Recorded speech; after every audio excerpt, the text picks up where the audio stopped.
कहानी क्या पाया, फिर कब आना होगा।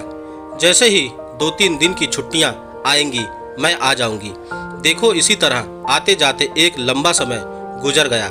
सो तो है, परंतु अपने परिवार के लिए इतना त्याग तो हमें करना ही पड़ेगा। मैं सोचता हूँ कि अब तुम नौकरी छोड़ दो और यहीं रहो। कैसी बात करते हो सुदीप, हमें अभी तो पैसों की ज़्यादा ज़रूरत है।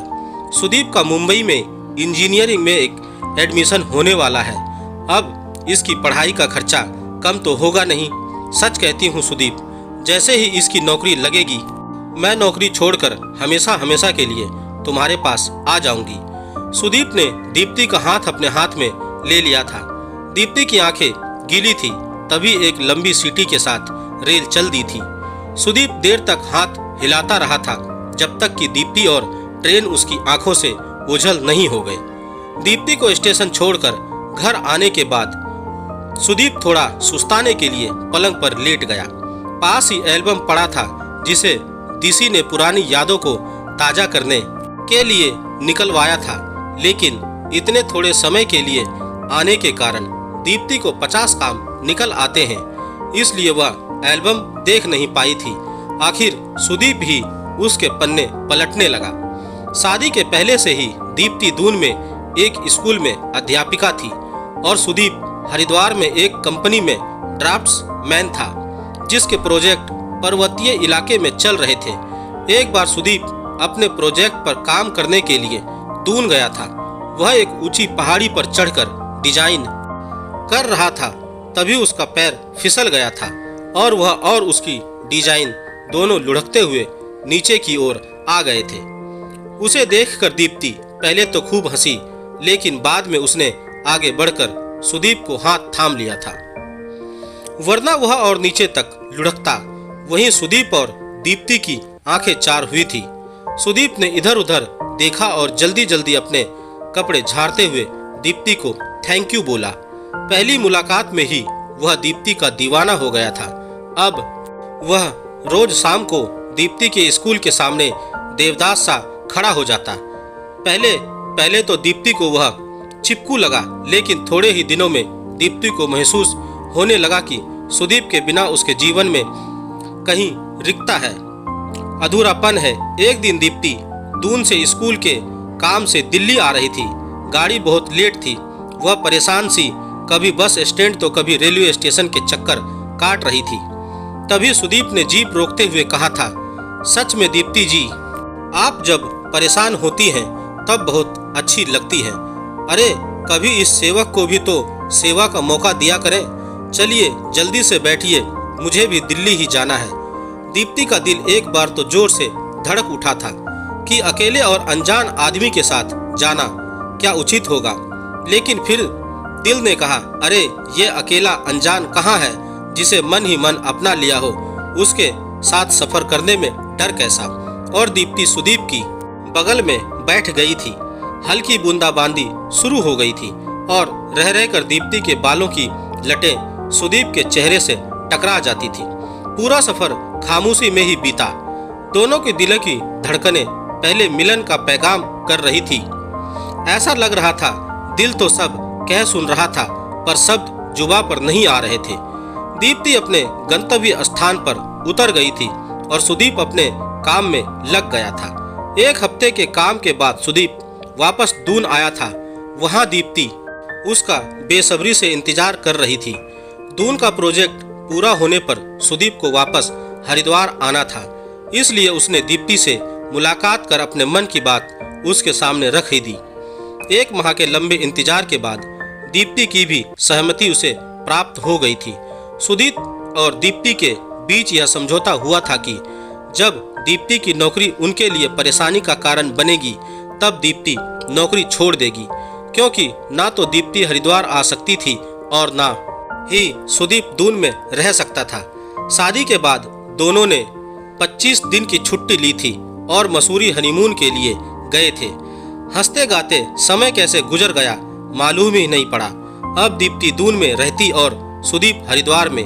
एक बार सुदीप ने जब दीप्ति से नौकरी छोड़ने का जिक्र किया तब दीप्ति ने कहा, देखिए अभी हम दोनों ही, लेकिन आगे हमारा परिवार बढ़ेगा, हमारी जिम्मेदारियां बढ़ेंगी और हमें पैसों की जरूरत पड़ेगी। आजकल वैसे ही नौकरियां मिलती नहीं है, इसलिए नौकरी छोड़ने की बजाय कभी मैं तो तुम मिलने के लिए आते जाते रहा करेंगे। सुदीप को दीप्ति की बातों में दम लगा था और उसने दीप्ति को नौकरी करते रहने की अनुमति दे दी थी। इस बीच दीप्ति गर्भवती हो गई और उनके बीच संदीप आ गया था। हम दोनों, हमारा एक बस। इसके बाद दीप्ति ने ऑपरेशन करवा लिया था। बच्चा क्रेच में पलने बढ़ने लगा था। दीप्ति को दून में स्कूल का क्वार्टर मिला था। इसी तरह आपसी सामंजस्य पर उनकी गृहस्थी की गाड़ी चल रही थी।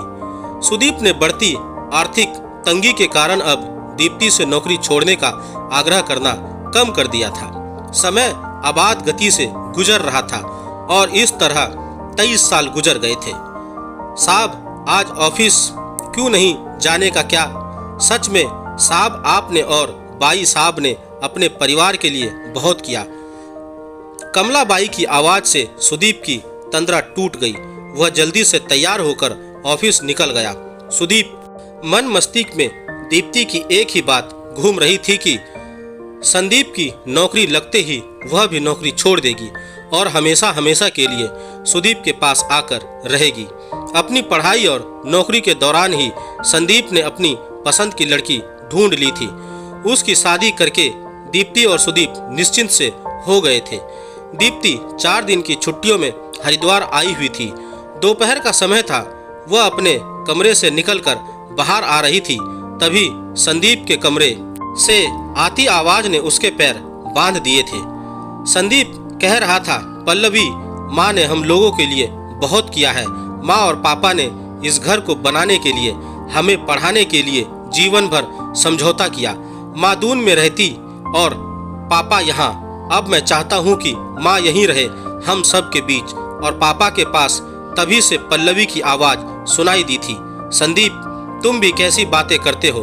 माँ मीन्स सास। ओह नो संदीप, मैं तो यह सोच भी नहीं सकती वो यहाँ रहेंगी। तो ये मत करो, वो मत करो, ऐसे रहो, सुबह जल्दी उठो। नो संदीप, मैं तो सोच कर ही परेशान हो जाती हूँ। वो सीता की भी तो कैकई सास थी ना, कितना परेशान कर दिया था उसे। माँ तो आती जाती अच्छी है। और इसी के साथ उसे संदीप और पल्लवी के हंसने की आवाज सुनाई दी थी। उसमें आगे कुछ सुनने की शक्ति नहीं रह गई थी, इसलिए वह वापस अपने कमरे में जाकर तकिए पर सिर रखकर काफी देर तक रोती रही थी। शाम को सब एक साथ नाश्ता करने बैठे थे। तभी सुदीप ने कहा, दीप्ति, तुम्हारी सब इच्छा पूरी हो गई और अपने वादे के अनुसार अब तुम नौकरी छोड़कर यहीं रहो हम सब के साथ। दीप्ति शांत थी। उसने अपने एक एक शब्द पर जोर देते हुए कहा, सुदीप, तुम कहोगे कि मैं दून जाने के बहाने बनाती जा रही हूँ, लेकिन यह सच है कि मुझे और तुम्हें नौकरी और पैसों की अब ज्यादा जरूरत है। हमने अब तक की कमाई तो संदीप की पढ़ाई, शादी और मकान बनाने पर खर्च कर दी है। ना मेरे पास कुछ पैसा है ना तुम्हारे पास, लेकिन हमें बुढ़ापा भी तो गुजारना है। जब हाथ पैर थक जाएंगे उस समय के लिए भी तो 2 पैसे हमारे पास होने चाहिए ना। सुदीप दीप्ति की पहेली को समझ नहीं पा रहा था, लेकिन संदीप और उसकी पत्नी पल्लवी ऐसा प्रदर्शित कर रहे थे मानो वे ही माँ के सबसे बड़े शुभ चिंतक हैं। शाम की ट्रेन से दीप्ति वापस जा रही थी। सुदीप उसे छोड़ने आया था। इस बार दीप्ति खुद ही बोली थी, अब आपके और मेरे रिटायरमेंट के 2-3 साल ही तो और बचे हैं। मैं सोचती हूँ जैसे 25 साल गुजर गए वैसे ये भी गुजर जाएंगे। इसके बाद हम दून में ही किराए का एक मकान लेकर साथ रहेंगे। बच्चों को उनकी जिंदगी उनके अनुसार ही गुजारने दो। रेल फिर लंबी सीटी के साथ चल दी थी। इस बार सुदीप दीप्ति के चेहरे के अज्ञात दर्द को स्पष्ट पढ़ रहा था। रेल में दीप्ति सोच रही थी और यह फैसला नहीं कर पा रही थी कि इस लंबे त्याग और सुदीप से बिछोह के बाद उसने और सुदीप ने क्या पाया।